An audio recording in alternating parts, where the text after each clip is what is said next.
If you want to be the best, you got to beat the best, and the best is blessed, baby. All right, gentlemen, we've been over the rules. Protect yourself at all times. Follow my instructions. Keep it clean. Touch gloves if you wish. Let's do it.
Straight Talk MMA, hosted by Zay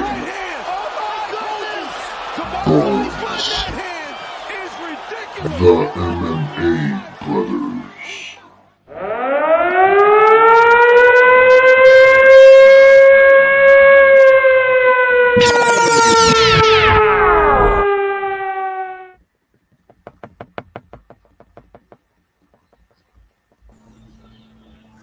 What's good? What's good? Yo, what's up, big bro? Happy Friday. TGIF. Yes, sir. Yes, sir. And you kind of welcome everybody to another edition of Straight Talk MMA. We are the MMA Brothers. I am Zay. And I'm Bones. And we are here to break down UFC 310. I'm sorry, 311. Oh boy, last pay-per-view of the year. Going out with a bang, so it seems. The main event did fall off. It was supposed to be Shavkat Rakhmonov versus Bilal, remember the name, Muhammad. Your favorite fighter. Your favorite fighter's favorite fighter. Yeah, you're right, bro. It is 310. Okay, 310. So Bilal Muhammad got a staph infection that turned into a bone infection. He had to pull out. They kept Shavkat Rakhmonov on the card, and he is now facing Ian Gary, but they moved it to a co-main event slot and pushed the co-main event to now the main event, which is the cannibal Alexandre Pantoja defending his flyweight championship against Kai Asakura. Hey, bro, do you think the card got better or worse because of that?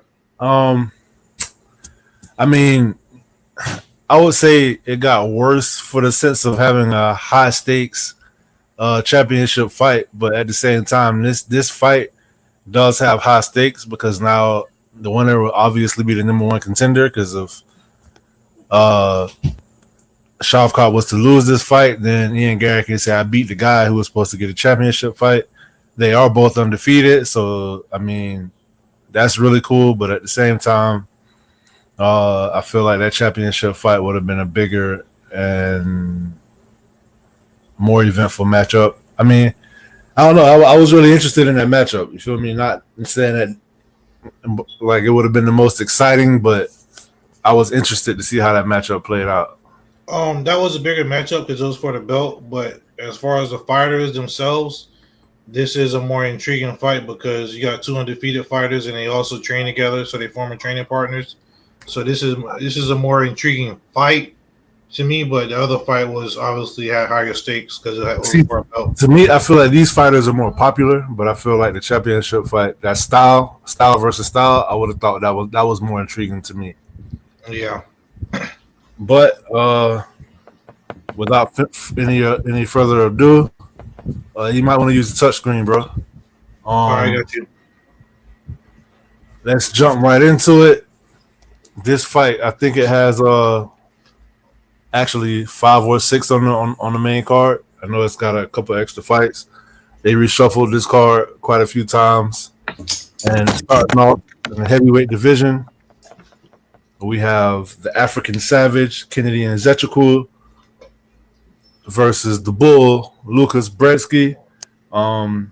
Nzechukwu is 13-5 with 9 KOs. And Brzeski is 9-3 with 1 draw, and he has 6 KOs, 1 sub. Well, how do you see this fight playing out?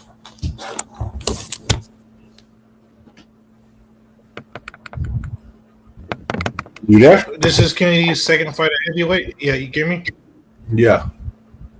This is Kennedy's second fight at heavyweight. I feel like he's re-motivated and refocused.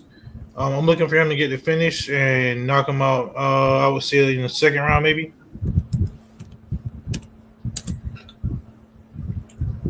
I'm also interested to see how far he can go in the heavyweight division. Yeah, he did move from light heavyweight to heavyweight. But for me, I think this is going to be open and shut. I think he's the better fighter. I feel like Lucas Brzeski don't really have a chin. And I feel like he's going to get knocked out. I feel like this is pretty much a layup. You see the odds. I feel like they're correct. But if I was going to bet this fight, I would bet it to not go the distance or Nzechukwu by knockout. Yeah, because we've seen Brzeski get put out before. Yeah, we have, and I feel like he keep his chin kind of up. They're both strikers. I feel like he kind of reckless. Like his style, I feel like he don't have the chin for his style. Yeah. And that's pretty much that. I feel like this is a pretty easy fight to pick. Oh, make sure I'm writing all this stuff down.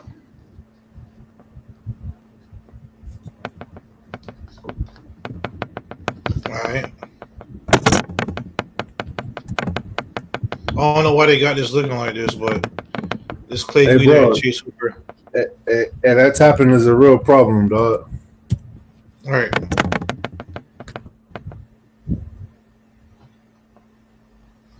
Next up. Go ahead, bro. Next up, we have Chase the Dream Hooper versus Clay the Carpenter Guida. Clay Guida has been in the UFC for forever. He is 42 years old. Looked like he went to where everybody going, Switzerland, to get their hair and whatnot. Turkey, yeah. Looked like he took a trip to Turkey based off the pictures. This should be an exciting matchup. I do have Clay Guida taking the L because Chase Hooper is just all-around younger fighter. I feel like he's going to have the advantage in the grappling just due to the jiu-jitsu. Sometimes he does have a problem taking a fight down. Clay Guida is well-rounded.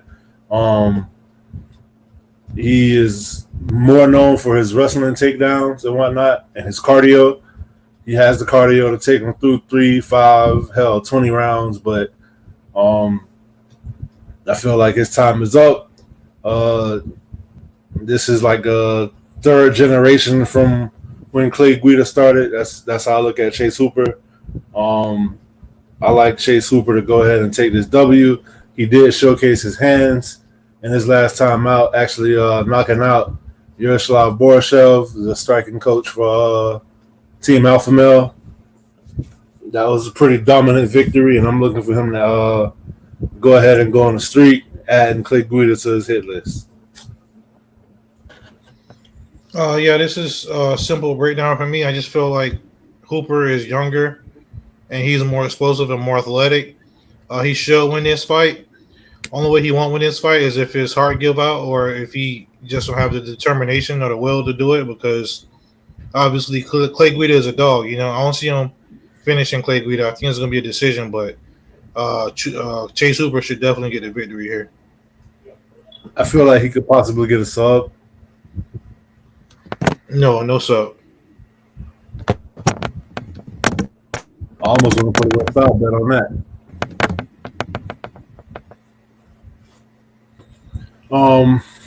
Next up, in the welterweight division, we have the Maverick Michael Chiesa versus Max Payne Griffin. Michael Chiesa is 19-7 with 12 submissions, 6 of those coming in the first round. Meanwhile, Max Griffin is 20-10 with 9 KOs and 6 subs. He got 7 first-round finishes. The way I see this fight playing out, believe it or not, I was thinking that Michael Chiesa is going to lose to the younger, more well-rounded fighter. And then I realized Max Griffin is older than Michael Chiesa. Yeah, it's crazy, right? Yeah, it really is. So I think Max Griffin is the more well-rounded fighter. Showing you just by his finishes alone with 9 KOs and 6 subs, letting you know that he can take it anywhere. When I think Max Griffin, first thing that comes to mind is the fight that he had where he knocked dude's ear off. Like his ear was literally hanging by like a thread. It was pretty gruesome. Michael Chiesa, he coming off the victory over Tony Ferguson. Although it was dominant, it is Tony Ferguson, like smaller, older guy. That was probably his exit from the UFC. Michael Chiesa is pretty much a one-trick pony. He's a one-dimensional fighter. He's going to look to take it to the ground. I feel like if he does get it to the ground, he could have success there.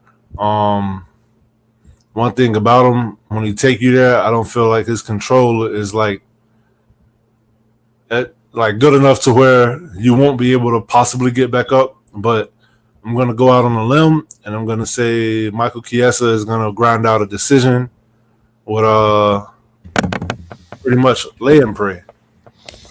Damn, I really thought you was gonna pick Max Griffin. I was banking on this fight to help get me in the lead. Nope.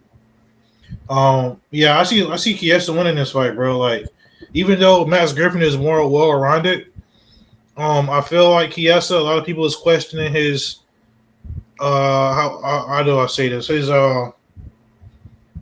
His commitment to the game, I would say, you know what I'm saying? Because he got the desk job and everything. And I feel like by him submitting Tony Ferguson, even though it is, Tony Ferguson, I feel like that lit a fire up under him, Yeah, MMA, I definitely see him as being reinvigorated. Yeah, MMA is all about momentum and it's about your mental space. And I feel like he's streaking in both those departments. I got him winning the same way by a decision. He's not going to dominate the fight. It's going to be one of those kind of grindy, or some people will call it boring, kind of fights. Where you're going to be in the clinch, have him up against the cage and everything like that. So I got Chiesa with the dub. Make it 2 straight fights for him, which should be pretty cool. I'm a Chiesa fan. Yeah, me too. I remember when we went to the UFC. I think it was me, you, and Chris, and him and who was it? It was him and it was Travis Brown. They came up in the audience and sat next to us and chopped it up for a little minute. That was him fresh off the Ultimate Fighter. It's kind of crazy how time flies because you don't realize how long you've been in the UFC. But yeah, I like Chiesa for the win, and I agree with you. I feel like he knows that this is his last run if you want to make a run for the title. And I feel like that kind of motivated him. Nah, I don't think he's going to get it to where he can get a title shot, but I'll see him when. No, but this is his last run, though. You get what I'm saying? Yeah.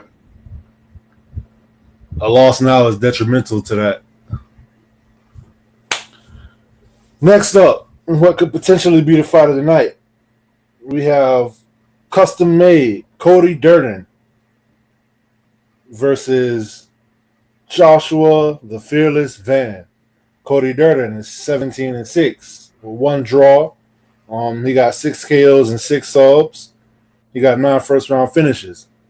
Joshua Vance is 11-2, 6 KOs, 1 saw coming off of a potential fight of the night fight versus Edgar Chavez at UFC Noche. That was definitely a banger. Joshua Vance has really nice body work. Sometimes he throws recklessly. That was a good comeback win against Chavez. He showed that he has heart. The chin is a little suspect sometimes, in my opinion. He did get put out by, I want to say Michael Johnson, but that's not his name. Mike Jackson, actually. He got put out by Mike Jackson. Cody Durden, I feel like his last fight was versus Matt Schnell. Cody Durden was throwing recklessly in that fight. I feel like this is going to be a Cody Durden matchup for the simple fact that he has that dog in him. I feel like he got a better chin. Both guys are going to step forward and throw, but Cody Durden has an advantage in the wrestling. I can see him being able to pull that out of his tool belt if he has to, but he may not have to. I think he may get the finish on Joshua Van, whether it be a TKO or just a straight up KO or a sub. I feel like it can come in anyway. So I'm going Cody Durden here for the dog. Now you go ahead and pick against me so I can wipe my lead. No. This is actually, I'm actually kind of upset because I thought you was gonna pick Van because I've been sleeping on Van. I think he was that good and he actually impressed me in his last fight. Because I picked him last time, right? You picked him last time, and I went against him last time. Right. And he knocked out my boy Chavez, and I didn't see that coming. So now I'm a little bitter against Joshua Van. Even though I'm a fan, I don't like how, I just didn't like that knockout. You know what I'm saying? So I'm picking Cody. I'm picking Cody Durden for 2 reasons. He got the wrestling, and he retired. Give him hell, Matt Schnell, even though that's not his nickname, but it flows though. He retired Matt Schnell.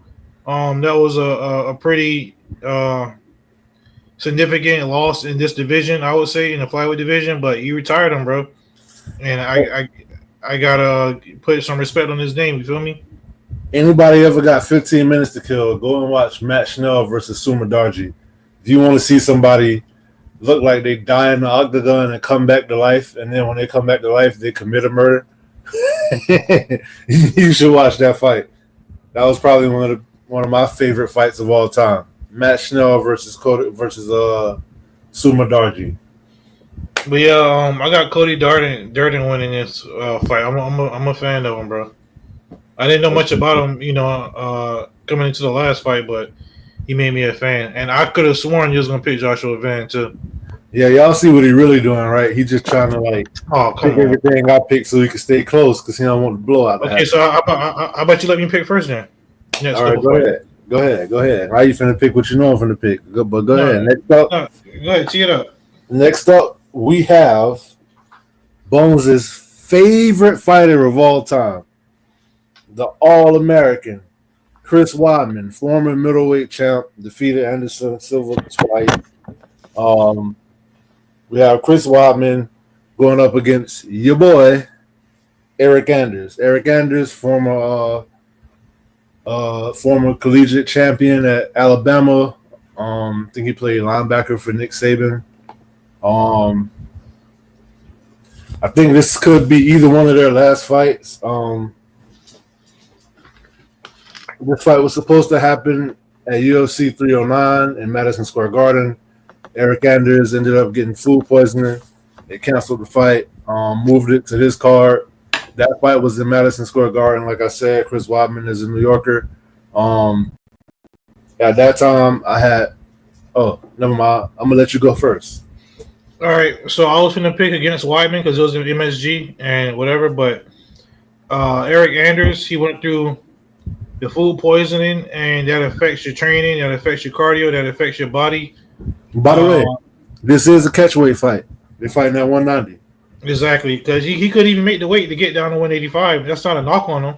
His body went through trauma, but because he hasn't been in the gym and training as much, and Weidman has been in the gym and training, and he hasn't taken time off, I'm going with Weidman as much as it pains me and kills me. I got to go with Weidman in this one, bro. Well, only because it's not an MSG no more, and Eric Anders he went through trauma. You feel me? And for that exact reason, it not being an MSG, that's why I'm picking your boy Eric Andrews, for the simple fact that I feel like that was motivation for Weidman to go ahead and win a fight in MSG and possibly retire. He had all his family there and whatnot. I thought that was going to give him that little extra to go ahead and pull it off. But now that they are not there, I feel like he's pretty sour. He's upset at the UFC because this is what I heard. I don't know if it's true, but apparently he wanted to get his full show money, and they didn't give him his full show money. Because he was saying it's not his fight. It's not his fault. He weighed in. He was there. He showed. But I don't know if that's true or not. But I know. What's up? Hey, to back you up, I'm gonna just say allegedly, but I think that's very, very true. There's a lot of articles and there's a lot of accuracy to what you're saying. We're gonna say allegedly, just for Yeah. So I feel like he kind of sour right now, and I feel like a combination of him being sour about that, and then apparently he bumped into Eric Andrews the very next day in the hotel, and he said Eric Andrews looked like he was straight. He said one of his teammates got food poisoning and they still fought. Yeah. Then you combine that with, a lot of people got food poisoning at the MSG card because Charles said he had it too. Yeah, for real? Yeah. But I'm gonna pick your boy. I think he might go ahead and get the KO. One thing that does worry me though is if Weidman try to turn it into a wrestle fest, which I feel like he fell in love with his hands, so he may not try to wrestle that much unless he has to. But I can see Weidman having a bigger gas tank than Anders.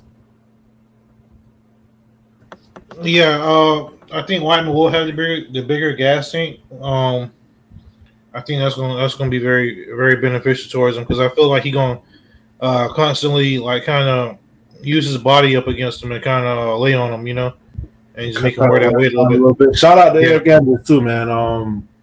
I see he was saying something about he's been sober for a year. I guess his whole MMA career, he's been struggling with addiction as far as alcohol and other things.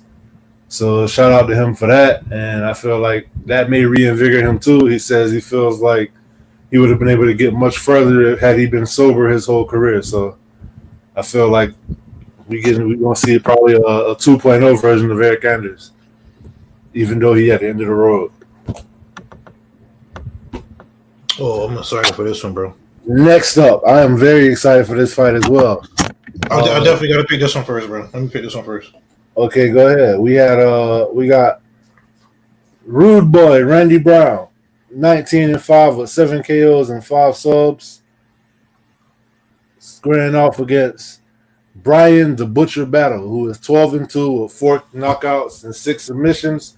Been a big fan of Brian Battle ever since the Ultimate Fighter. I'm gonna let you go ahead and take this in the way though. Now, see, me and you both been a fan of Brian Battle. I always been a huge fan of him. But what really solidified his place in my book as a top 10 favorite UFC fighter was the France card. I love my heels, man. I love when fighters turn heel and the way he trashed the French audience, and he was like, "Y'all thought I was gonna lose to a French guy? Y'all really thought that?" In a fist fight?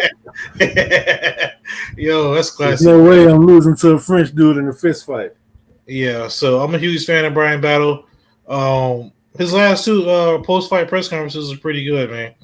I feel like this is his time. It's nothing personal or nothing against Rude Boy, but I just feel like Battle, he gonna put him out, bro. He gonna knock him out. I want to say first round, but I give him to the second just because I respect Randy Brown that much, but we have seen him put out before on multiple occasions, and I feel like Brian Battle, bro, he's streaking right now. He got a momentum on his side, and I feel like he's going to put him out. What's up, Piccolo, man? Shout out to Piccolo in the chat.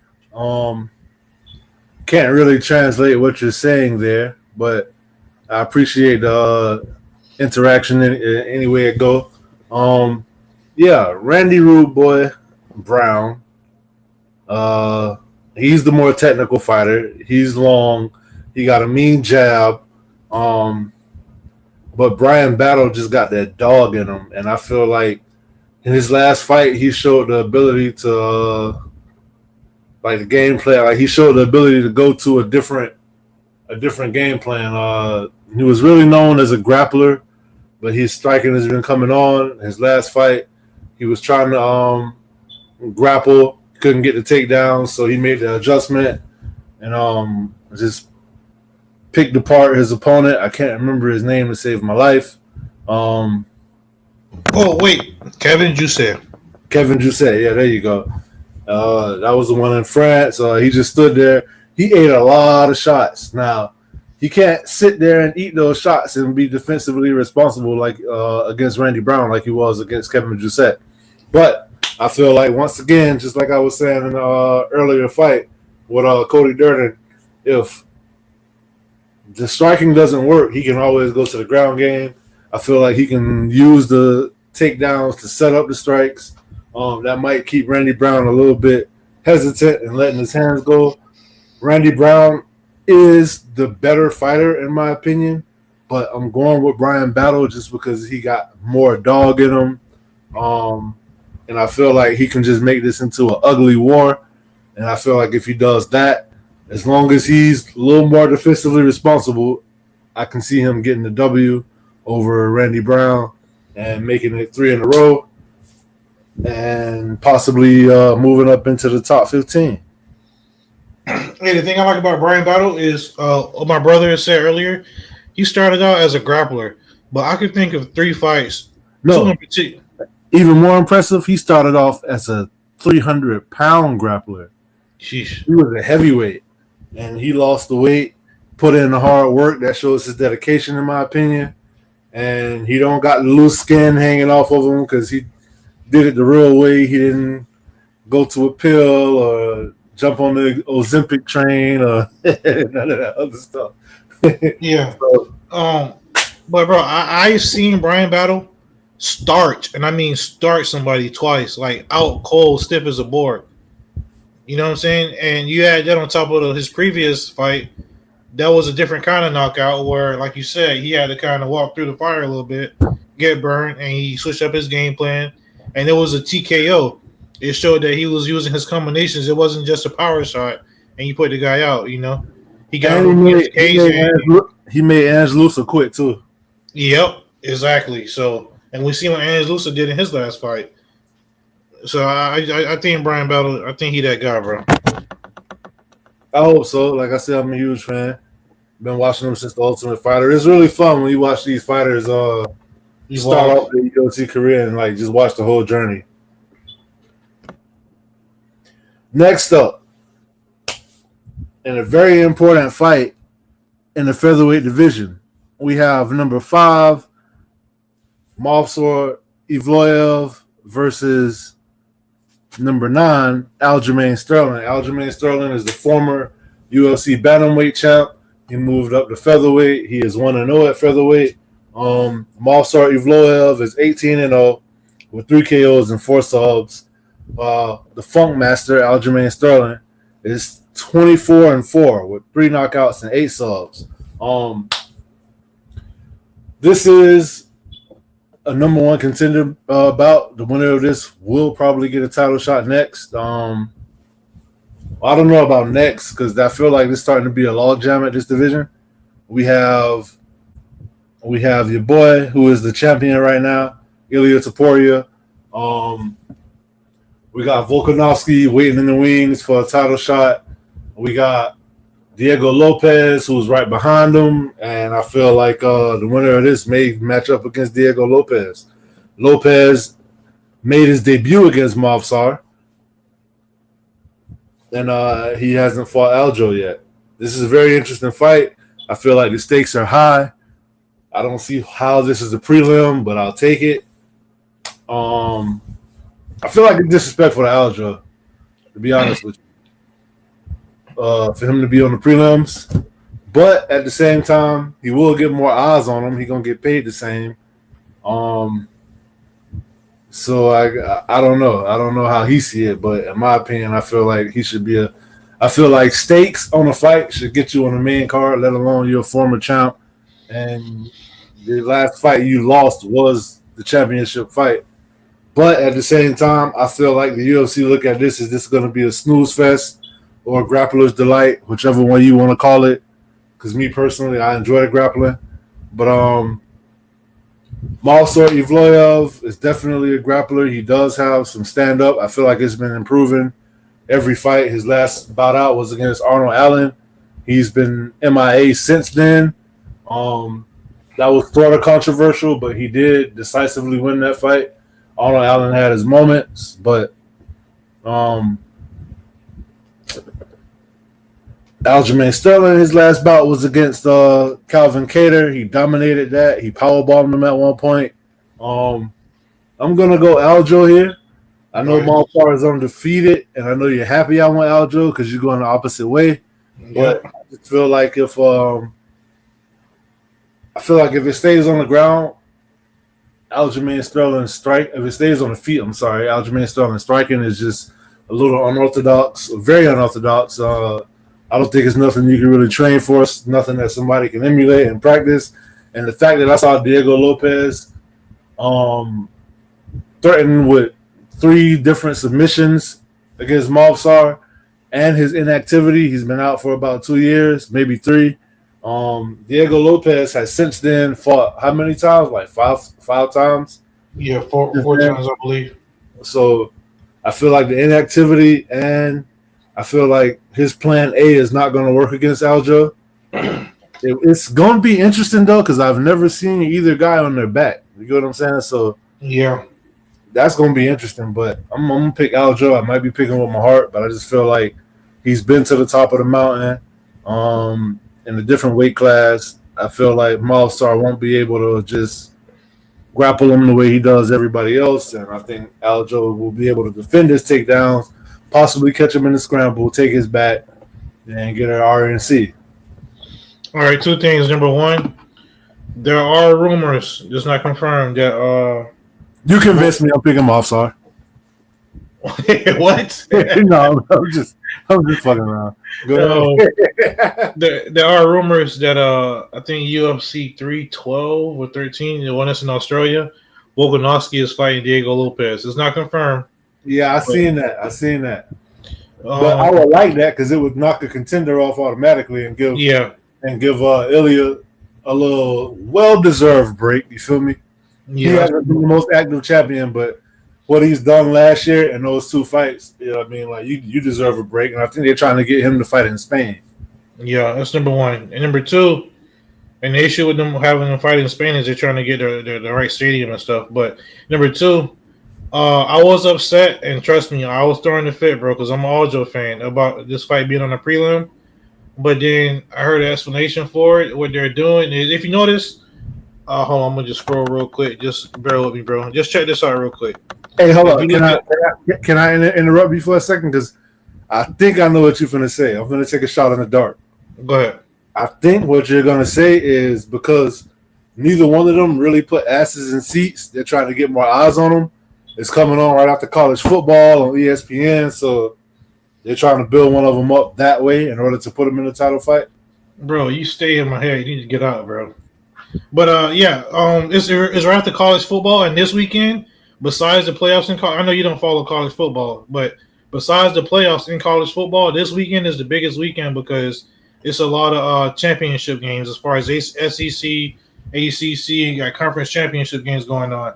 I can't wait for my championship game. Me too. So basically, this is going to be following the championship game, and so a lot of college football fans, you know, they're still going to be drunk and hyped from their team winning or whatever. They're going to keep the TV on, and they're going to see these guys fighting. You start off with Brian Battle and Randy Brown, you know what I mean? And if you just look at the rest of the card as we go through it, these are bangers. Like all these fights on the prelim are bangers, except for this one, you know. So they put it right in the middle, you know what I mean, so people can watch it. They're going to get more viewers, and you start to see the numbers early in this card, like prelims. I want to pick Aljo. Obviously I want him to win. I'm a huge fan, but I feel like Movsar is going to be bigger, and he's just going to use that Russian brute strength. I don't know if he's going to be able to get Aljo to the ground, but I feel like that'll be, as obviously his best path to victory. and we really haven't seen Aljo on his back that much. And I'm afraid that if Aljo do go on his back, instead of trying to get up, like it's hot fire down there, he's gonna be trying to submit him. Try to find ways to prove that he's a better grappler. Instead of trying to get up. So I feel like that could be his downfall. And So he might feel safe down there because Marcel don't really threaten with ground and pound. All right. So with that being said, I got Mofsar with the victory. Unfortunately, Okay, so I finally got one up on you. Bet. two, because we disagree with the Whiteman fight too. Oh, okay. Bet. Next up, in the welterweight division, we have number 14, the silent assassin, Vicente Luque, versus the answer, not Frankie Edgar, even though they kind of got the same shade of skin, Thimba Garimbo. Yeah, he's stupid. All right, so Luque is 22, 10, and 1, 11 knockouts, 8 submissions, 13 of them in the first round. That's very impressive. Thimba Garimbo is 14 and 4 with 2 knockouts and 6 submissions, but 5 of his finishes have came in the first round. This is the biggest test of Thimba Garimbo's career. I'm a fan of Thimba Garimbo. Vicente Luque, on the other hand, he's a very well-rounded fighter. But I feel like in this fight, he should probably go for the takedowns. I feel like that's his path of least resistance. Vicente Luque is not the same guy that he used to be. He has a lot of miles on him as far as fights go because he's been in a bunch of wars. One that stands out specifically is the one with him and Nico Price. That was a war. Also, him and Mike Perry, that was a war. He did end up suffering a brain injury. He had a brain bleed, so he took some time off, came back, went against RDA, dominated that fight with the takedowns. I feel like since that injury, when he came back, he's been trying to play it a little more safe. He did get destroyed, however, by who was it? It was Joaquin Buckley. Yeah, Joaquin Buckley. There you go. He got destroyed by Joaquin Buckley. Joaquin Buckley has been on a tear. At that point, that was Joaquin Buckley in that matchup was Thimba Garimbo in this matchup. That was his toughest test. He passed it with flying colors. I didn't like what I saw of Vicente in that fight. He looked like he kind of he didn't go out on his shield. He kind of just conceded defeat. That's just my personal opinion. That's what it looked like.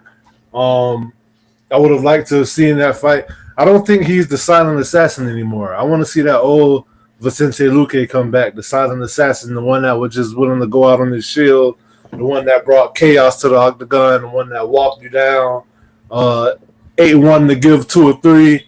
But at the same time, after you suffer a brain injury, who knows what the doctors told him, and that got to be on the back of his mind at all times. Thimba Garimbo, he's a very explosive guy. He's been finishing a lot of his fights early and quick. Definitely has power in his hands. I would like to see Vicente win this fight. I feel like no matter who I pick, I'm not 100% sure on either one. I mean, like, you can never be 100%. It's a fight, but it's literally 2 grown-ass men throwing their bones at each other as hard as possible. So, I feel like it's a 50-50 fight, but for the sake of the show,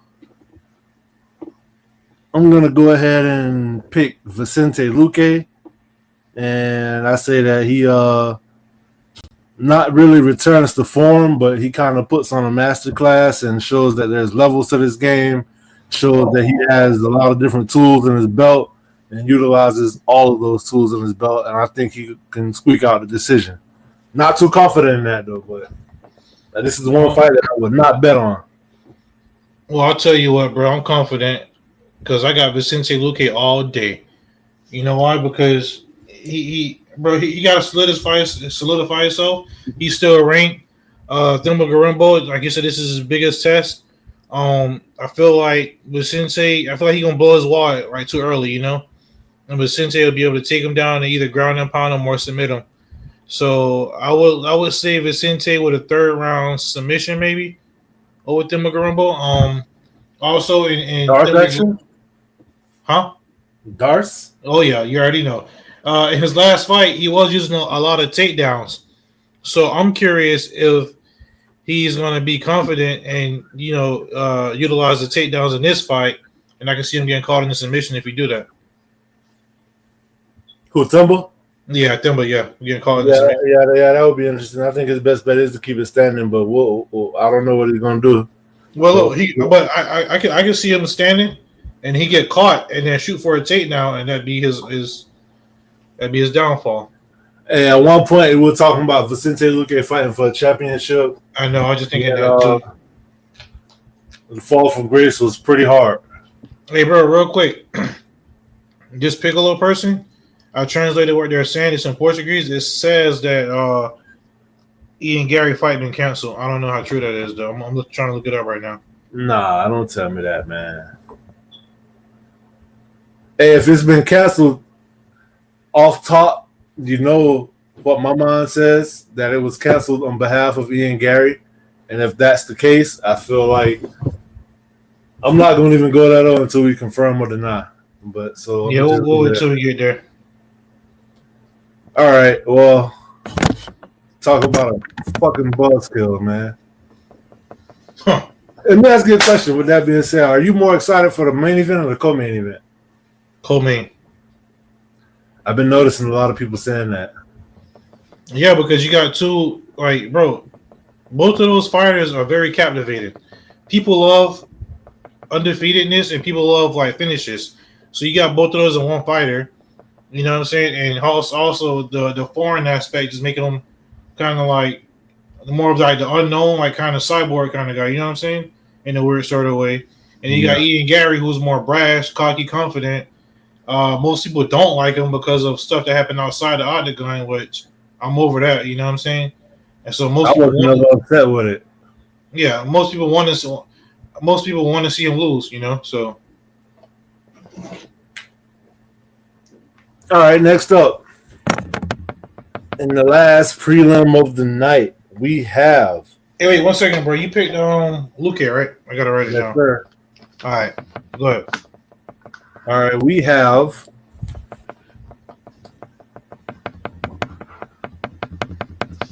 Yeah, all right. Yeah, I'm good. That boy clicking away over there. No, I'm not typing that. You better have your clothes on. I'm writing stuff down.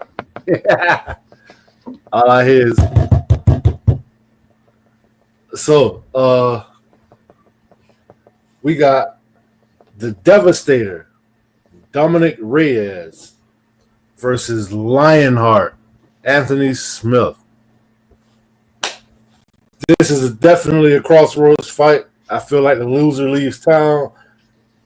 Dominic Reyes, 13-4 with 8 knockouts, 2 submissions. 10 of 13 victories have come in the first round. You got Lionheart over here, who is 38-20 with 19 knockouts and 15 submissions, with 21 of his victories coming in the first round. That's 21 of 38. So if you put those knockouts and submissions together, that means out of his 34 wins, out of his 38 wins, he has 34 finishes. That's extremely impressive. Ever since moving up to light heavyweight, he hasn't been able to put a win streak together. He has taken a lot of short notice fights. I feel like that's his biggest issue. In the Magomed Ankalaev fight, he did break his ankle, and I feel like that was the issue there, obviously. These are the two guys who both fought John Jones. And who was closer to beating John Jones in your opinion? Because Dominic Reyes beat him. Dominic Reyes beat John Jones. The judges just didn't. Yeah. Dominic Reyes was much closer to beat him, but the Anthony Smith thing. I don't know because Anthony Smith was just one word away. All he had to do was say no, and he would have won. I know. That's what I'm going to say. Anthony Smith has a little asterisk by it because a lot of people feel like he should have just not kept fighting. Honestly, you know what I'm saying? But because he's Lionheart, he kept fighting. So For those of you that don't know what we're talking about, Anthony Smith got hit with an illegal knee from John Jones. The referee asked him if he can continue. He said yes. He was clearly loopy afterwards. It definitely affected him. I'm not going to say it affected the fight because he was losing that fight. But all he had to do was say, no, I can't continue, and he would have been champion. And then he would have got pay-per-view points and a big paycheck on the rematch because they would have ran that back. But him not being a bitch just said, nah, I don't want to win the title like that. I respect that to the fullest, but it would have been a good business move. You feel me? So Dominic Reyes, on the other hand, definitely won that fight against John Jones. I've watched it over and over and over again. Every time I watch it, I come to the same conclusion that John Jones lost that fight. Nevertheless, here we are. Dominic Reyes went on a 5-fight losing skid after that. Anthony Smith, he did lose his jiu-jitsu coach like 3 weeks ago. He passed away, healthy man in his early 50s, went to sleep, didn't wake up. So I'm curious, you knew about that? Yeah, I wasn't sure if you knew about it. I was going to bring it up, though. Yeah. So I don't know how that's going to affect him in this fight. I know that they were close. I feel like that was his jiu-jitsu coach since he was like in his early 20s. So I don't know how that's going to affect him. I hope it motivates him. Dominic Reyes, on the other hand, he just won his last fight against Dustin Jacoby.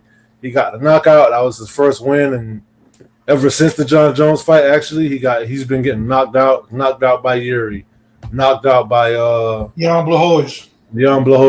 That was Ryan Spann. Ryan Spann knocked him out with a jab. So honestly, I see Anthony Smith winning this fight.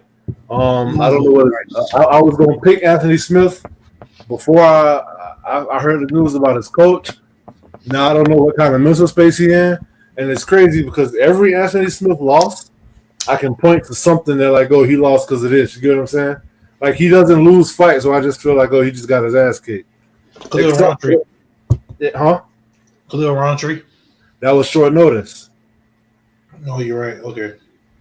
Like he's the guy that the UFC calls when any light heavyweight pulls out. They call Anthony Smith and he take it, whether it's 3 days, 5 days. His last fight against Roman Dolidze, he was stepping in for Jamal Hill to fight the Black Jag, who was the Carlos Oberg. He was helping Jamal Hill train for Carlos Oberg, so he felt like, all right, so I'm already ready for this guy, so I'm gonna take the fight. Last minute, Oberg pulls out, and then they switch him up with Dolidze. You get what I'm saying? And if there's ever an example of a fighter looking like I don't want to be here, it's that fight right there. You get what I'm saying? So the only fight that I could say that he really lost, where like, okay, I feel like he trained for that and he just lost, was the one against Johnny Walker. Other than that, he broke his ankle against Magomed, and he's been taking short notice fights. Hey, that was a decision loss, right, against Johnny Walker? Yeah, decision loss. He fought Ryan Spann. He smashed him. I ain't gonna say he smashed him, but he won that fight. Anthony Smith is a fighter that I bet with a lot because I respect him a lot. Been in the game for a minute, but he is on the downside of his career. He is working on the desk now, so yeah, I like that transition for him. I really respect his take on fights, and his analyst work is very high level in my opinion. I feel like him and Dominic Cruz are got really good minds for this sport. Dominic Reyes, I feel like he's another one of those fighters that he wrestled in high school and in college, but I feel like his mentality is kill or be killed, and he doesn't really have the chin to fight the way that he fights. I feel like if he come in guns blazing against Anthony Smith, he may get taken down and he may get submitted. Anthony Smith can stand and trade with him too. I just hope he's in the right mind space, but I am picking Anthony Smith to win this fight. And I will say this fight will not go to the judges. So if you were going to bet on this fight, definitely bet for it to not go the distance. Because I don't know. This is another one of those 50-50 fights where I'm not too confident in my pick. But what I am confident in is the fact that this will not see the judges. No judges needed in this fight. Interesting. But because no judges are needed in this fight, because Reyes doesn't have the chin, and I don't know Anthony Smith's mindset, I will say this. Reyes has one way to win this fight, and that's by knockout. Anthony Smith can knock him out. He can sub him. He can win a decision. So that's why I'm picking Anthony Smith. No other reason bigger than that. But my money says that it won't go to the judges, and I will put that bet in. I'm going to put that bet in. Oh, man. You was talking about Jamal Hill earlier. Did you see the video with Jamal Hill and Paul Turner or no? Nah. All right, I'm going to show you afterwards. But I'm only picking against Anthony Smith because of the loss of his coach. I feel like that's really, really affected him. I would have understood if he would have pulled out his fight, but, you know, I understand the mentality. Lionheart. Exactly. I remember his mom passed and he still fought. I remember. I was going to bring that up too, yeah. He woke up in the middle of the night to a home invader, and he still fought like a week later after he beat Buddy ass. Yeah, so I feel like we're not going to see their true, real Lionheart in this fight, unfortunately, and I say that with sadness because I just... Yeah, don't say that, man. I mean, he probably going to end up retiring, man. Goddamn. Yeah, I don't think it look good for him, bro, honestly. Sometimes I think he got too much heart for his own good with all the short notice fights and whatnot. Yeah, I agree. His biggest strength is his biggest weakness. But yeah, I got Dom getting the win in that one. I'm ready to talk about this fight, baby. This is gonna be a banger right here, boy. Next up, potential fight of the night once again. Starting off the main card, we have Nate the Train Landwehr versus the Korean Superboy Do Ho Choi, a.k.a. he is a Hall of Famer, but that's because one of his fights is in the Hall of Fame. Nate Landwehr is 18-5 with 9 knockouts and 2 submissions. Do Ho Choi is 15-4. Out of those 15 wins, 13 of them are finishes because he has 12 KOs and 1 submission, which I don't know who the hell he submitted, but 8 of those finishes have come in the first round. I'm gonna let you go ahead and take this one. What you got? Top 10 favorite fighter, Nate the Train Landwehr. Do Ho Choi. Never a boring fight. Yeah, Do Ho Choi finna bring it, and he's gonna leave himself exposed and open for a great counter shot, and Nate is gonna put a beating on him, bro. Hey, I don't mean to interrupt you, but I just wanted to interrupt you. Go ahead. Yeah, hey, listen, Nate is gonna put a beating on this kid, bro. I'm confident. I'm confident, bro. Like, Do Ho Choi, he might even drop him. He might even drop him once, maybe even twice. But I can guarantee you, he don't have the heart. He don't have that dog in him the way Nate. What? No, he ain't got to like Nate, bro. He got something in him. He ain't got to like Nate, though. You know what I'm saying? Like that. No, he ain't gonna do that, bro. Not to Nate. Nate finna put him out. I guarantee it. You don't want to put a side bet on that he ain't gonna finish him. That Nate is gonna finish Do Ho Choi? Nah, never mind. Go ahead. Yeah, I'm pretty confident in it. Go ahead, bro. I got Nate all day. You got Nate by knockout. By knockout, yeah. First, second, third. No, he gonna work. It's not gonna be first. It can't be first because the first Do Ho Choi finna get the first round. You know, so Nate is gonna get round 2 and round 3 he gonna finish him. Oh boy, this brings me back to a time not long ago. Oh boy, we were sitting in the back watching UFC pay-per-view. Nate the Train Landwehr was going up against Dan Ige. Yeah, and you were telling me the same thing you telling me right now. No. I never said you gonna knock out Ige though. I ain't saying but you said there was no way he loses this fight. And I told you Dan Ige is on a different level than Nate Landwehr. Dan Ige dropped him twice in the first round, and in the second round, He dropped him again, and Nate Landwehr were looking like, where is that door to this cage? Because I shouldn't be in here with this guy. Who the fuck signed me up for this? That was the look on his face. No, it wasn't, bro. He goes. I mean, he looked like. I mean, I'm not saying that he didn't want to be there. I'm saying he didn't know where he was at. All right. Like, I would never put that disrespect on Nate Landwehr's name to say he don't want to be in the fight, because in the midst of the chaos is where I feel like he is the most comfortable. He is glad you clarified. Huh? I'm glad you clarified that. Yeah. I don't want nobody to get the wrong idea. Nate the Train Landwehr is a beast. He's a monster. He has heart for days. He does have a chin, but at the same time, I think he got more heart than chin. He only knows one way, and that's forward. There is no such thing as a boring Nate Landwehr, period. Like, if you say I saw a boring Nate Landwehr, once you put them two words back to back, I know you lied to me. You get what I'm saying? So, yeah. So this is going to be a very fun fight. The same can be said about Doo Ho Choi.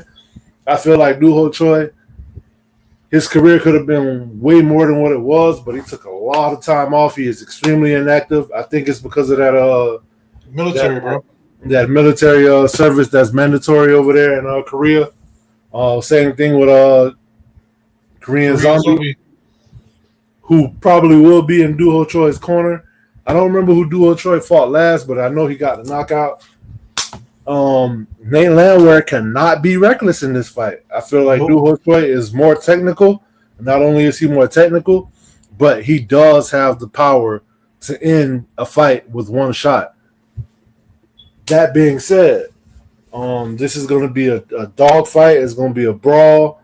I could see this being the last prelim to get people to watch the main card. You get what I'm saying?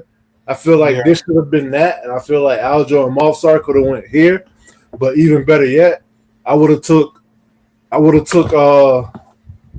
if I was constructing this card, I probably would have even took Anthony Smith and Dominic Reyes and put them in this spot, and I would have put this fight in the Reyes spot, and then I would have took the next fight that we're gonna talk about, and I would have put Aljo them there. But nevertheless, Korean Superboy does have power. Both of these guys are extremely defensively irresponsible, meaning they eat a lot of shots, which is why I don't feel like this fight will go to the judges. Somebody gonna get knocked out, and it ain't gonna be me. I will say Nate Landwehr, he does have that grappling in his back pocket, but he don't like to use it because he literally wants to put on a show for the fans. You get what I'm saying? Yeah. Like, that's his goal, to go out there and win, but make it fun while I do so. And I feel like that may get him in trouble. This fight will be back and forth. If it goes to the judges, then that means that both guys displayed a ton of heart because they both can crack. But I think I might pick Nate Landwehr just for the fact that if all else fails, he can take it to the ground. Yeah, I'm really excited for this fight, bro. Oh, by the way, Doo Ho Choi bet on this fight too. You said what? I refuse to bet on this fight. Oh, Doo Ho Choi, he knocked out Bill Algeo his last fight. There you go. That's exactly what it was. I get Bill Algeo and Billy Quarantino mixed up. Yeah, me too. But I don't see nothing about Ian Gary pulling out. So no, me either. I also know we got there, but yeah. Next up, they came here to try to ruin our podcast and leave. Arrive, raise hell, leave. Next up, in the featherweight division, we got Thug Nasty, Bryce Mitchell versus Chrome Gracie. Yes, he is of Gracie descent. That's Hickson Gracie's son, if I'm not mistaken. I believe so, yeah. Thug Nasty is 16-3, 9 submissions, 8 of them coming in the first round. No knockouts, which shows you he is a one-dimensional fighter. Chrome Gracie 5-2, 5 subs for 4 of them in the first round. Which shows you he is a one-dimensional fighter. His fighting style is exactly what his last name says, Gracie.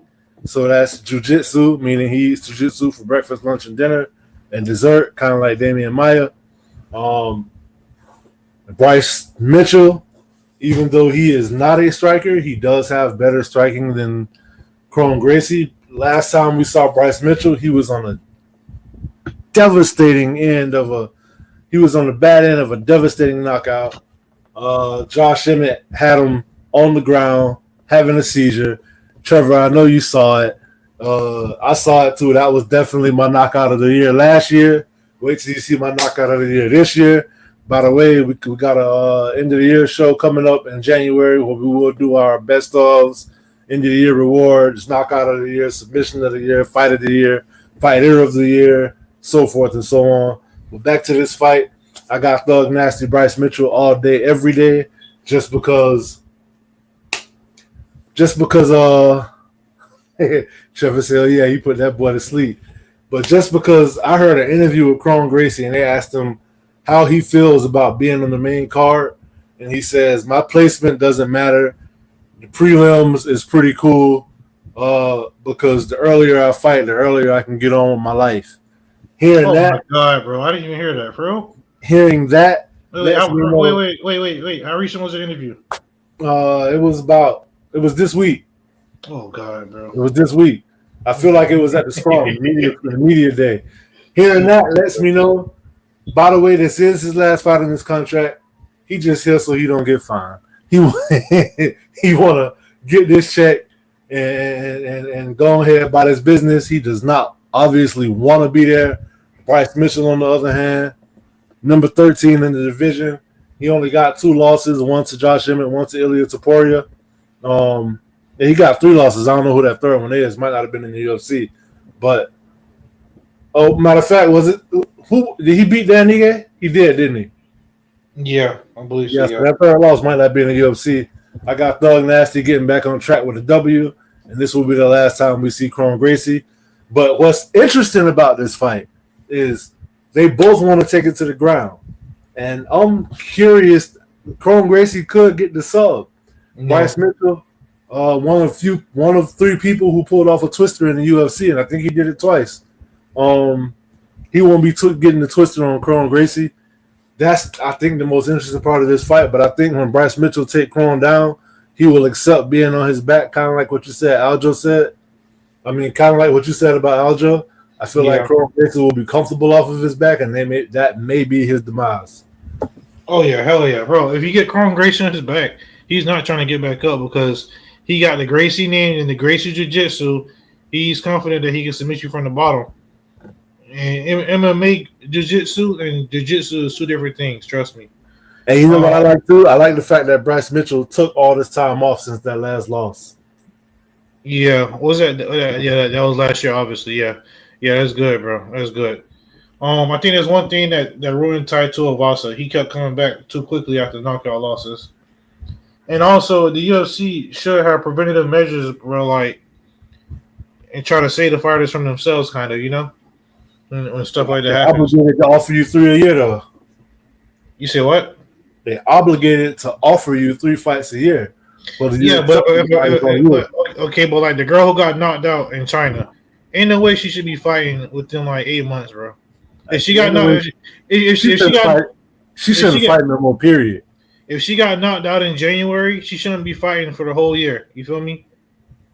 But besides the point, though, Chrome Gracie, I was watching a little documentary. Shout out to Mike. Mike sent this to me about the 10 most one-hit wonders in MMA, and he was on that list. He definitely was. And if you listen to his interviews, he don't really sound like he really want it, bro. Like you would expect for a martial artist to really want it, you know. He talk about his family legacy, his family name, but you never really hear him talking about the things that he's trying to do to improve himself or to evolve himself, you know. I feel like Mitchell is gonna get a decision win, and he's gonna get back on track. I feel like you said, Chrome Gracie, if he does get to his back, he's gonna be content staying down there. Bryce Mitchell stand up isn't all that, but I would say it's better than Gracie. So if it does stay on the feet, I give the advantage to Bryce Mitchell. I think he win this round, 3 rounds up, 30-27. Hey, real quick, scroll back down to that Luque fight.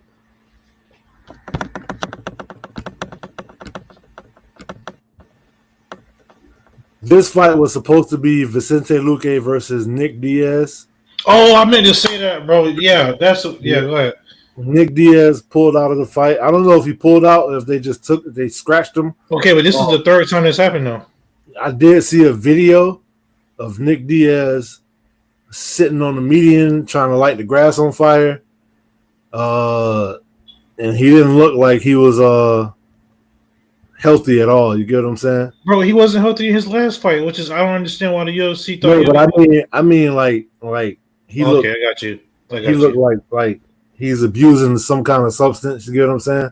I got you. And that was pretty sad. I couldn't even watch the whole video, bro. It was pretty sad to see. He looked skinny as hell. Last time we seen him, he looked out of shape, but he looked like he had extra weight on him. He looks like his arms were super skinny, and I don't know what he had going on, man. But I just want to say shout out to Nick Diaz, and I hope he get it together.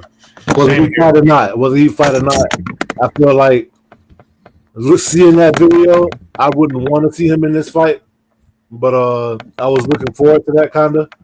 But I'm kind of glad that it's not happening, and I hope that maybe I'm wrong. I hope I'm misinterpreting the video and whatnot, but it didn't look good at all. Next up, in the heavyweight division, 6'7". we have number 2 versus number 3. Am I right about that? Yeah, I believe so. Hold on. I got to clip back out of here. All right, well, we got Bongamin Cyril Gane versus Drago Alexander Volkov. Cyril Gane is 12-2 with 6 knockouts and 3 submissions. Drago is 38-10 with 24 knockouts and 4 submissions. He got 17 first-round finishes. This is a rematch of a bout that happened probably about 2-3 years ago. The winner of this probably will be next in line for the heavyweight championship unless John Jones has that belt, because if he does, then they will not put him and Cyril Gane in the same octagon again. I'm not a fan of Cyril Gane at all. I'm a big fan of Alexander Volkov. Cyril Gane in the last fight, it was a 5-round main event. He did lose the first 2 rounds and win the last 3. This fight has the potential to be boring as hell. They're both kickboxers. Volkov does have a little bit of, I feel like his ground game has developed a little bit. I would like for him to win this fight. I have only seen one Cyril Gane fight that wasn't boring, and that was Tatsu Iwasa. And that was because Tatsu Iwasa made it not boring. If you can try your hardest not to fall asleep on this fight, then more power to you. I will be watching this fight because it's an MMA fight, and that's what I do. But and plus I gotta report back to y'all. But if it wasn't for that, this would be the time where I go to the bathroom, like a bathroom break, or go tie my shoe, or go count the tiles on the walls or something, because Cyril Gane is just a boring fighter. He's a striker and he's boring. That being said, he'll probably win this fight. I think the best part about this fight is that it's 3 rounds and not 5. It's weird because he's a boring fighter, but he gets a lot of finishes though. He does, but it's just like, he's just so boring. He's very hard to watch, man. He is very hard to watch. Hard to listen to, also, to be honest with you. And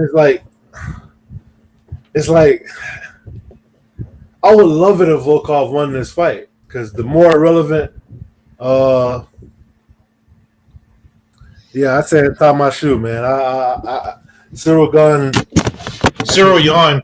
Yeah, Cyril Gahn, man, like he's just super boring. He's super boring. Y'all don't never hear me say that about a fighter, but this guy is just boring as hell. Um, and unfortunately, we see him again in a fight against Alexander Volkov. He is very tall, rangy. His last fight, he picked apart. I mean, he dissected the polar bear. Who was it? Sergey Pavlovich. Yeah, Pavlovich, yeah. The one who was knocking everybody out on the tear. Everybody was like, oh, we want to see Sergey versus John Jones. Oh, Sergey got the power to knock him out. John Jones don't want to fight him. Then Volkov come and destroy him, and it's like, oh, never mind. Volkov was getting his hair combed in the corner. That's just how nonchalant he was. I remember that. You're right. Yeah. Pieced him off, broke his nose with the jab, had his face a bloody mess, and he just did it, made it look easy, like very technically sound.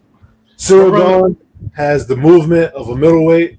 He's very fast. He's precise with his strikes when he throws them, but he will stand there and just have a staring contest with you until you throw. Then he'll counter you. And if you like, he depends on you. He won't bring the fight to anybody. Like he won't even fight for like for a discount at like I don't know. I don't even know. I don't know. He's just boring, man. Like he does just enough to win. I mean, he finishes people sometimes because people get frustrated because he's hard to hit. He has good movement. He's really fast. He has power, and I think people eventually get frustrated and just like exert themselves to the fullest, and that's when he at his best. This will be a decision fight, no matter which way it goes. Hopefully, Volkov saw a hole in this game that everybody saw, and when he fought John Jones for the whole 30 seconds, and hopefully Volkov take him down, ground and pound him, and sub him real quick. You get taken down and dominated by a one-legged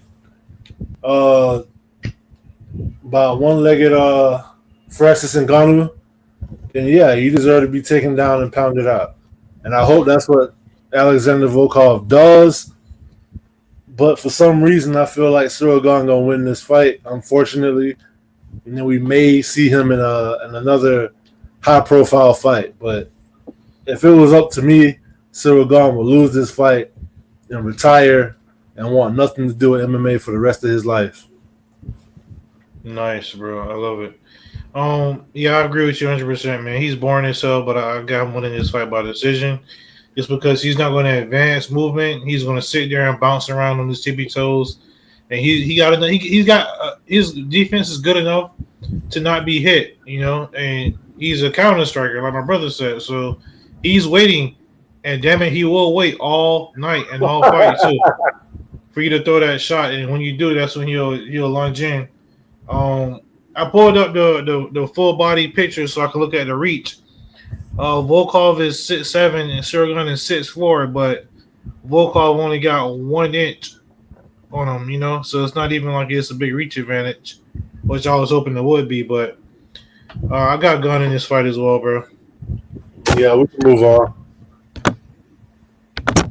Now this is the people's fight right here, the people's main event. The people's main event. We have the Nomad Shavkat Rakhmonov versus the future Ian Machado Gary. Shavkat 18-0, all finishes.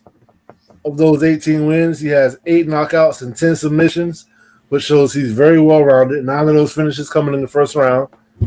Ian the future Gary, 15-0, 7 knockouts, 1 submission. Got 4 finishes in the first round. This fight is very intriguing to me. Shavkat is the boogeyman of the division. He is very well rounded. He got subs. His striking is on point. He is from Kazakhstan, so he got that Russian mentality coming behind him. They have trained before, and Gary admitted that, yeah, Shavkat subbed me in practice. Ian Gary did move to Brazil, where he set up a permanent training camp. He is training with the likes of Charles Oliveira and Damian Maia. We did see him use his grappling for the first time in his last fight against Michael Venom Page.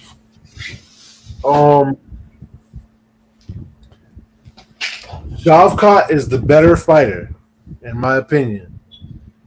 Period, point blank. I think he's the better fighter. Ian Gary is extremely calculated, and I feel like he's going to pull off this upset. I don't know, because he's not going to make dumb mistakes. He's not going to rush in. He does have really good takedown defense. I don't see him shooting for a takedown either. He does have the range. He got the length. I can see him standing back and picking apart Shavkat. I feel like the way Ian Gary wins this fight is don't try to be dynamic. Keep it basic. Keep it simple, and just use the basics. Use fundamentals to win this fight. As I'm breaking this fight down and I'm saying all of this out loud, I just feel like, but it's Shavkat though. You get what I'm saying? So I think I'm gonna change my pick and I'm gonna go Shavkat just because he got more ways to win.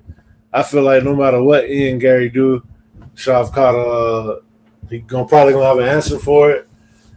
Ah man, I can see the upset happening though, and I don't think. Let me see what those odds is. Like I might, if I'm betting on this, I might put a little bit of something on Ian Gary, be the underdog. But I think it was big of Shavkat to accept this fight, considering it's not even an interim belt on the line. But I like it because he felt like if I'm gonna beat the champion, I'm gonna beat this guy too. And same thing with Ian Gary.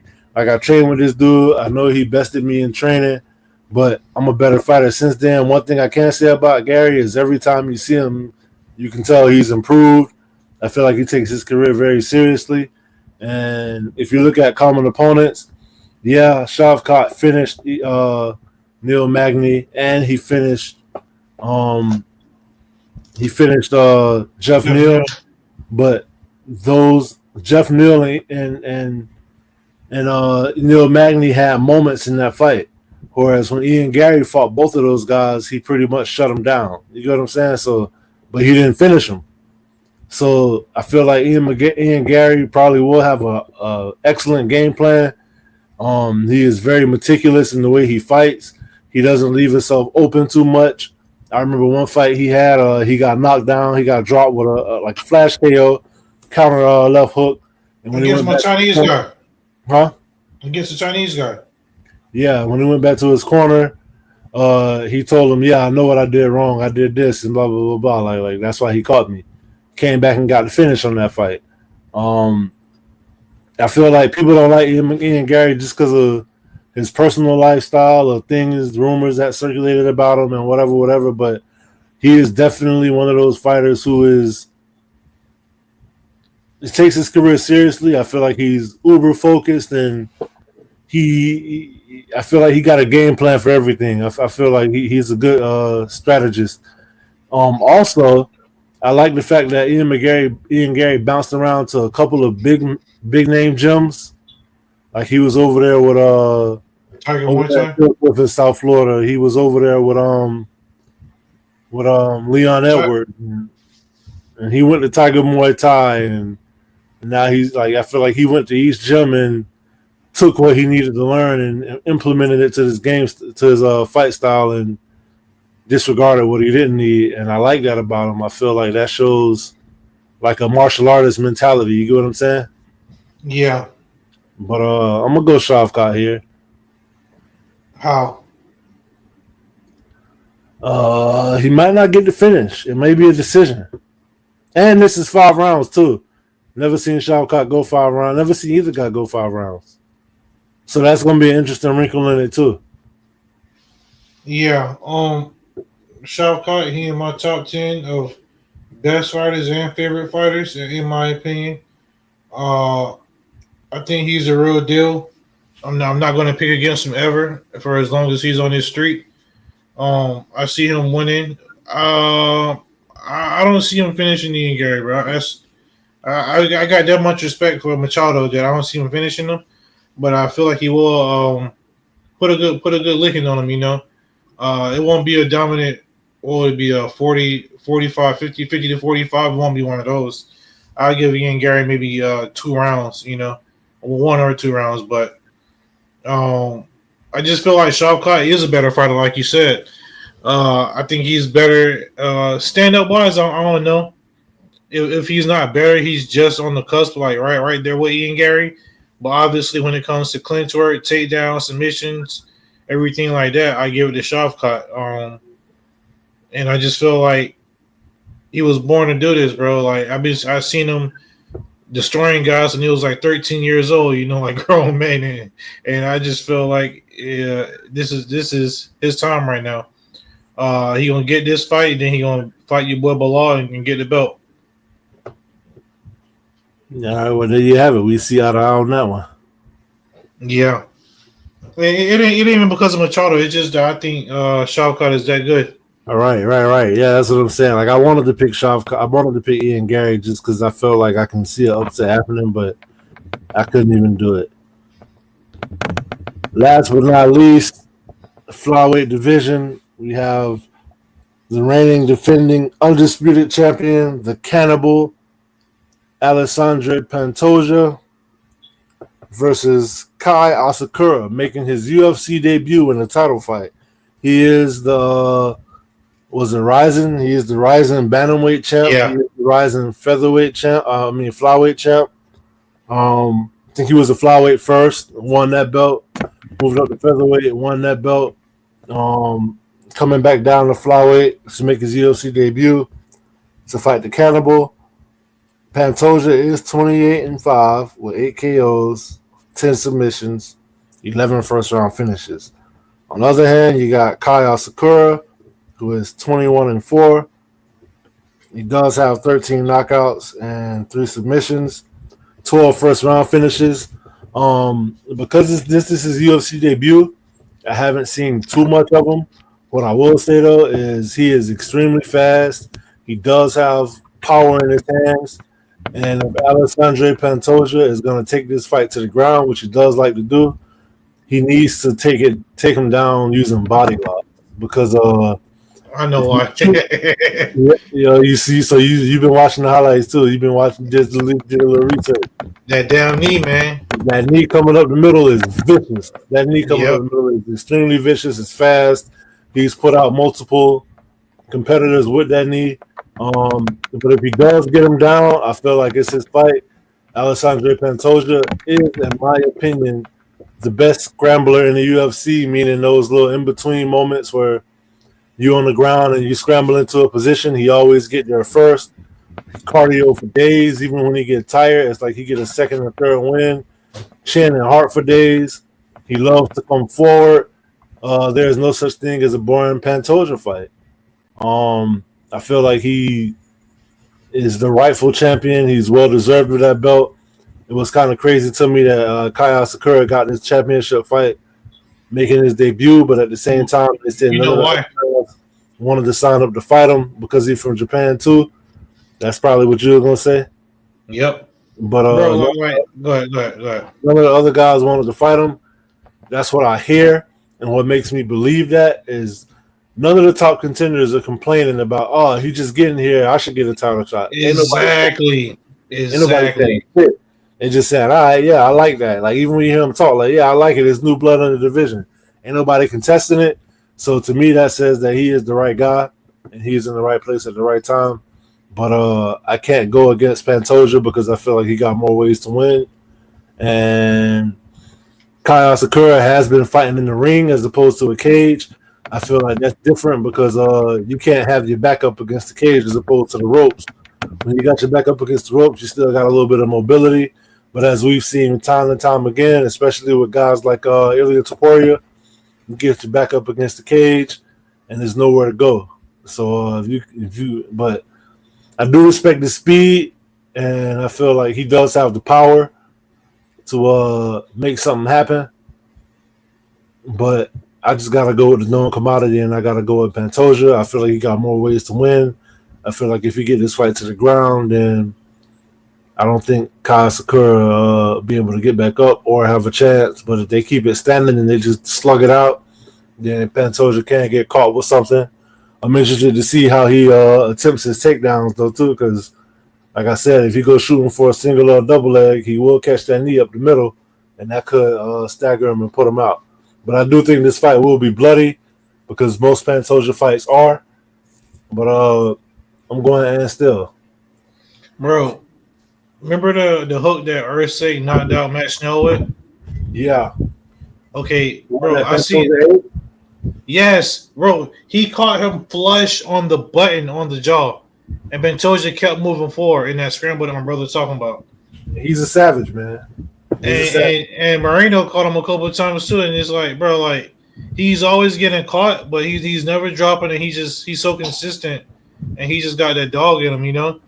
With that being said, I feel like his time got to run out, bro. He can't keep just taking these clean shots like that.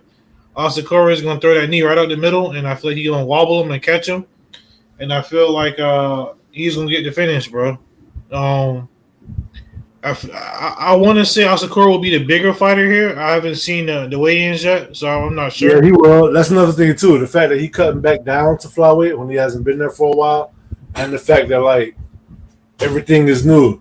Like, we haven't seen people make a debut in the UFC for a championship and win. And you can go back to was there Vukovic. That's the last person I can remember making a debut for the title. Yeah, the odds are stacked up against him. Asakura, I'm talking about, and Pantoja. I feel like he should win the fight because he can, he got more ways to win, like you said, and plus this is his domain, his house. He's more used to the UFC lights and everything. But it's just something about Asakura, bro. Like I feel like the UFC has been on the cuffs of a Japanese breakthrough, and I feel like this is gonna help just kind of kick that door in and start like an influx of just Japanese MMA into the UFC, Because if you think about it, it's like every I would say maybe 10 years or so, it goes through like a little phase. Where remember back in the day, it was our Brazilian champions. You had Dos Santos and you had Dos Anjos and Anderson Silva, and you know what I'm saying? And then it became the Dagestani movement. I'm not saying that there's a lot of Dagestanis as champions, but Khabib and Islam, everything like that. So I feel like pretty soon there's going to be that Asian influx of just Asian fighters just taking over, You could be right.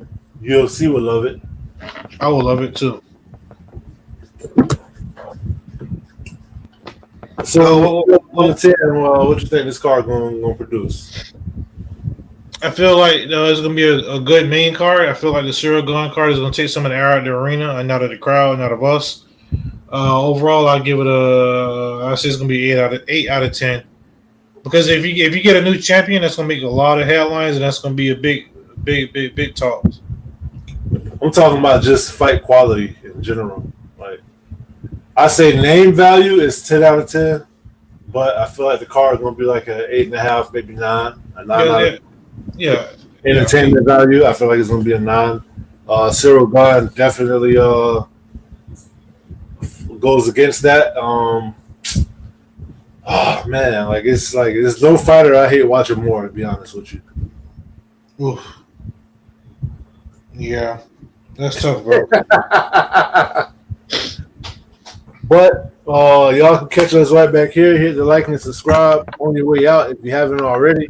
Shout out to all the listeners that's over there on Twitter, on X, on YouTube. Like I said, hit the like and subscribe. We will be back here 10:30 on Sunday morning to do a preview of all the fights that we just broke down. Next week in Tampa, where I should be right now, but I'm not. We have Kobe Covington versus Joaquin Buckley in the main event for a fight night. That was supposed to be actually Ian Machado Gary versus Joaquin Buckley, but when he got this call, he took this fight. So he was already in the camp. We got Amanda Ribas. Oh, so they real quick. Yeah, I'm finna say, didn't they move that Mackenzie Dern fight? Yeah, it's January 11th. You got Carl Swanson versus Billy Q. That should be fun. Vito Petrino versus Dustin Jacoby. That should be fun. Adrian Yanez. This is a pretty good card for a fight night. Adrian Yanez is back. We got Manel Kape versus Bruno Silva. That should be fun. This is going to be a pretty good fight night, man. And this is how they end in the year. You got Tuco. Hey, Navajo Sterling, keep an eye out for him, bro. You heard it here first. Yeah, I heard of him. Yeah, he was on the Contender Series. He just fought his way in. He's Adesanya's count. Eugene Behrman. Oh yeah, I think I've seen this fight. I'm not sure though. You got Michael Johnson versus Otman Azatar. Joel Alvarez, Jakar Close. Hey, bro, Michael Johnson, like he just waking up, ain't it? In the morning, gotta thank God. Sean Wilson versus Fernando Padilla. Sean Wilson, be on the lookout for him. He's on the rise too. Felipe Lima. I thought you were going to say something else about Sean Wilson. Go ahead. About how his legs way too long for his body. Yeah, Miles John ain't fighting your boy no more. Garbrandt? Nah, I don't know. Garbrandt pulled out of that fight. Jeez. You got Miranda Maverick versus Jamie Lynn Horst. Davey Grant, Ramon Tavares. Hey, Davey Grant, shout out Davey Grant. You got my submission of the year last year against Rafael Dos Santos. Yeah, that was pretty nasty. I don't think we've seen him since, matter of fact. Josephine Knudsen versus Piero Rodriguez. Hey, I will say this to you, bro. Max Holloway was not the knockout of the year. Elliot Taporia was not the knockout of the year. And Vinicius Salvador or whatever wasn't the knockout of the year. His name is Vinicius Oliveira. Yeah, that wasn't the knockout of the year. I know you're going to pick one of those three. How you going to tell me what my knockout of the year is? It's very subjective. I'm not telling you what yours is. I'm telling you what the one is. And we'll get into it later, but I'll just say this. Have you ever seen anybody carry out the octagon on a stretcher? Not to my recollection, no. You've never seen that? No, so let me ask you a question. Are we basing the criteria just on devastation? No. So you've never seen that? No, I haven't. Okay, so you didn't watch the card last 2 weeks ago in Macau? Well, yeah, I'm saying besides that, I haven't seen it, no. Okay, you said it all. Besides that, that was your first time ever seeing that. That was the most devastating knockout of the year, period. All right. So you're just basing it off of devastation, and that's it. You're not taking into the opponent, the quality of the opponent, quality of talking fire. About the knockout, period. Okay. The knockout. Right. I'll see you back here Sunday. We had this same debate last year. I'll see you back here Sunday, bro.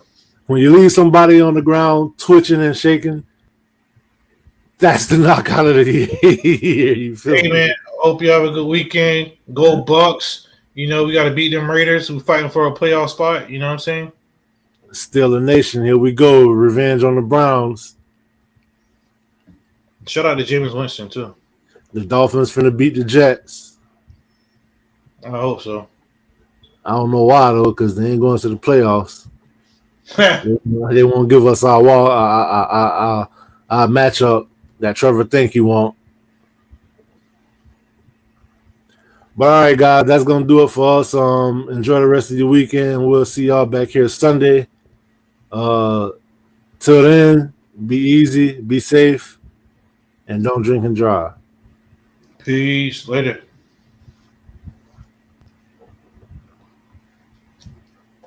Come take a walk through my heart, a stroll through my soul. Been smart from the start, wasn't taught, wasn't told. You could climb through my mind, or fly through my eye. And in time you will find what I rhyme is not a lie. Come take a walk through my heart, a stroll through my soul. Been smart from the start, wasn't taught, wasn't told. You could climb through my mind, or fly through my eye. And in time you will find